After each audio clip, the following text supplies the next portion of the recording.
Activation of nuclear silo. COM team, continue your mission. Engage. Stand by. We're analyzing the situation. Here comes the snow. Shoot down the enemy. I'll run a plane analysis and fill you in ASAP.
So this is the hidden truth about the war.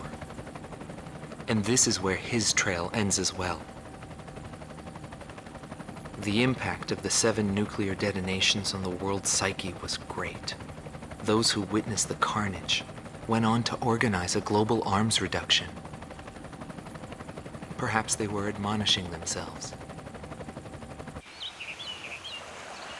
Furthermore, the existence of V2 was concealed. The events that occurred after the war faded from people's memories, and these men were also sealed away from history. Maybe this was one path to achieve peace. And here the curtain falls on this story. However, that does not mean their own stories came to an end. I fly under the code of knighthood. It's no surprise, since we soldiers are the descendants of the Belgian Knights. We protect the meek and give our lives for honor, but that does not mean that we are generous, since generosity will cost us our lives.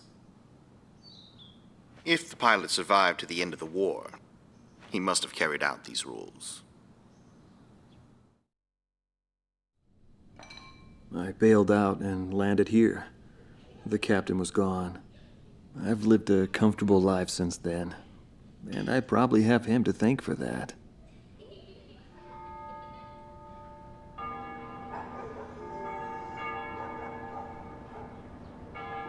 They ring the bells here at dusk to honor the liberation of the capital. It signals peace, but to me, they are the sounds of death.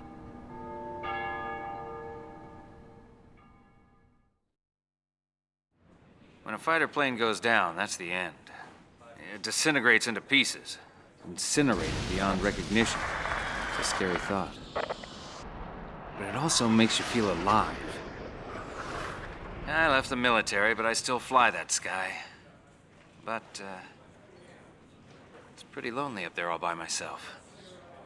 I'd love to fly with him again someday.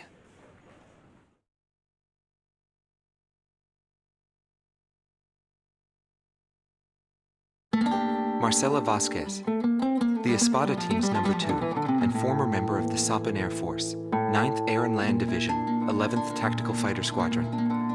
She is thought to be a survivor of the Coup d'etat squadron. She currently earns a living as a dancer. If the Demon Lord hadn't appeared, our lives might have been different. For me, it wasn't about flying or ideals. Most of all, it was about him, my flight lead. Our mission was to escort the heavy command cruiser that was to act as transportation for the organization. And the Demon Lord appeared, as if to block our path. I will never forget his overwhelming power. One by one, my comrades were shot down, and then the mother bird we were supposed to protect. I returned alive from that battlefield, and I returned to this city where I grew up. I left the organization, too. I never went back to the sky again. There's no meaning there now that he's gone. He died in that fight. But I don't blame anyone. The regret and suffering that remained after that battle were also what he had given me. They're among the precious few things he left behind.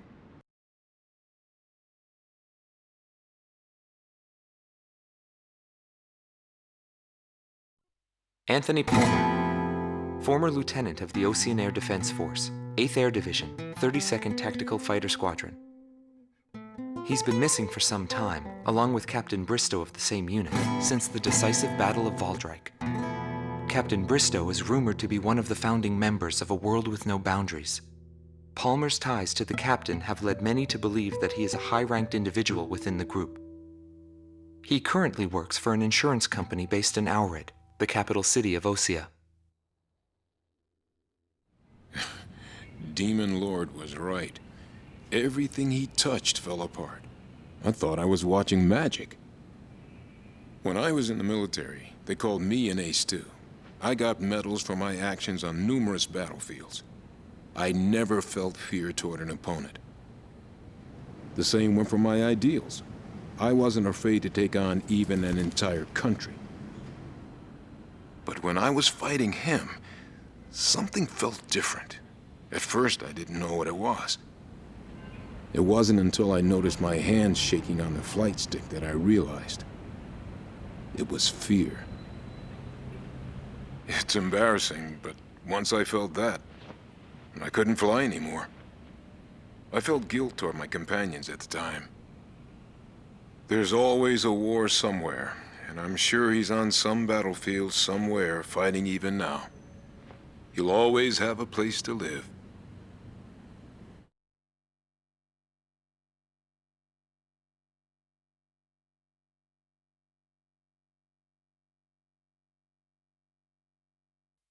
Larry Falk, also known as Solo Wing Pixie. GALM Team's number 2, and member of the Ustio Air Force, 6th Air Division, 66th Air Force Unit. That's right. This man was his buddy, and his enemy. I should have died that day, but I didn't. I dragged my wounded body and reached ground zero of the nuclear detonations. A barren, empty land. I felt an unbearable sadness when I witnessed that landscape. There were still people living there. They were the ones that saved me. It may be true that the world has no need of borders, but would getting rid of them really change anything? The world won't change for the better unless we trust people. Trust is vital in a peaceful world. But that will never happen. I'm still on the battlefield. Right now I'm near a border. I want to see for myself what borders really mean, and what their volition really is. I may not find what I'm looking for, but I still want to try. Anyway, that's what I've come to believe, and I think that's enough. Will he see this video? If you do meet him, give him a message for me. Yo, buddy. Still alive? And thanks, friend. See you again. The Demon Lord of the Round Table. A warrior who soared through the Balkan War, inspiring both fear and admiration. His presence filled the skies for but a few short months before he disappeared. Apart from that, nothing is known about him. I was never able to find out what kind of a person he really was. But whenever they talked about him, they always had a slight smile on their faces. That, perhaps, may be my answer.